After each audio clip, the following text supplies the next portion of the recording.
What are the various kinds of support that a team captain needs? Who are the people outside the team that really help to cheer it on? If you want to find out more, watch this video number 5 from Project Choose Discomfort, where I talk about the leadership lessons that I learned through Imagine Nepal. So here's the thing. I had a core team, a fabulous core team. Yet apart from that, there's always a group of allies that help you and push your team forward. Who are they? Two kinds of people. Number one, the mental supporters. Number two, the physical supporters. Who's a mental supporter? A mental supporter really is somebody who is there to help you brainstorm, who's somebody who helps you share your ideas, who tries to vet your ideas. Is your idea good enough? It might sound good to you in your head, but a mental supporter is somebody you can trust 100%, who feels absolutely no fear or obligation to lie to you. For example, I have a friend called Sahil. He was my mental supporter. Every time I thought of a script idea, a concept, something that I wanted to showcase to the world, I would read it out to him. He spent hours with me on a video call because he does not live in Nepal. We spent hours together just working out the nitty-gritties of the entire script. This really truly helped because I knew that the direction I was thinking in wasn't just mine alone, and somebody else had also liked my thought process. Mental supporters are very important because they are also your critiques. For example, my brother. My brother, honestly, for me in this project was like the brake in a car. You are accelerating, but to have that brake is very important. Sometimes my own brother Shrivar gave me a lot of insights from an outsider's point of view. So Sahil was like the supporter. My brother was like the brake, like the opposition party of the parliament that helps to keep the person in power in check. And I thought that was very wonderful because a combination of these two people kept me in the middle, kept me in a moderate sort of a way, and kept me moving in the right direction. So number one, mental supporters. Every team captain needs them. If you're a visionary, if you're the one who's providing the direction for your team, you need somebody who's going to be able to support you, encourage you, add to your plans. And you also need somebody who's continuously going to try and counter your plans, who's continuously going to try and argue against your own plan with you, just so you can understand how strong your plan is and what your points for rebuttal are.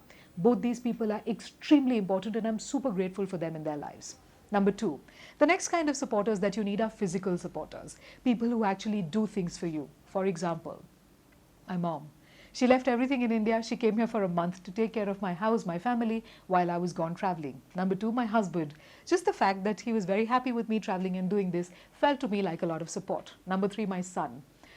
You know, mom guilt is a real thing. Very often when I was traveling, I would feel horrible that I was leaving him, a little child, alone for such a long time. Yet, I know he missed me a lot, yet he never let me feel it. He kept on telling me, no mom, go, do well, do really well. And he never let me feel that he was truly missing me, although I could sometimes see that in his eyes. And I think that is a form of support as well. Next, my driver Dai. Doesn't seem like he must have contributed a lot, but truly I couldn't have done this project without him. Not only was he driving the car, he was also keeping me sane very often. It's these small contributions that we sometimes overlook, yet that are so important in our lives. Next, my entire team, from the three people who helped me with clothes. I had Rekha from page 3, I had Ramila from Casa, and I had Muktaji from Mukus. Now, all these three people were providing me clothes, were making sure that my looks were on point, were making sure that I was supported in that department, and I didn't have to go crazy looking for clothes and things.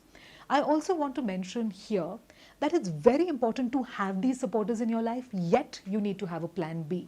I'm very strong about plan B because, let me give you an example. One day, for the first day that I was going to shoot at Kantipur, I had called my makeup guy, very reliable person generally, and it was 4:30 in the morning. I had to reach there by 9. I called him at 4:35 in the morning. We'd spoken the day before. He said he would come, and he didn't show up. He didn't take my call, and by 5:15, I knew I would have to do it by myself. So, with whatever little I knew about makeup, I did my own makeup myself. This may or may not have been good for television, but the next week I practiced a bit more so that I was more comfortable and more confident about the way I looked. What I want to mention here is this. Yes, you need your mental supporters.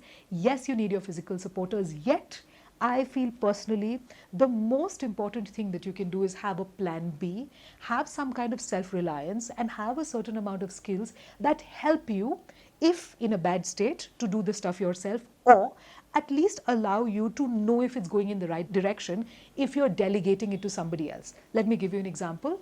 Let's say my editor for some reason would not work on my editing. The fact that I know little bits about editing, the fact that I've picked up a little bits about editing here and there, allows me to then use my own skill to understand, to supervise, and to evaluate and to direct anybody else that I may need to get on last moment into the job. For anyone who's working in the team, understand your supporters may not remain constant, in which case it's very important for you to always have a plan B. A plan B could be somebody else, but even if you get somebody else to do something for you, you need to have a certain understanding of everybody else's job so that at least you can guide and supervise in the right direction, even in the last moment. I hope that helped you understand what are the two kinds of supporters any team and any team leader leads.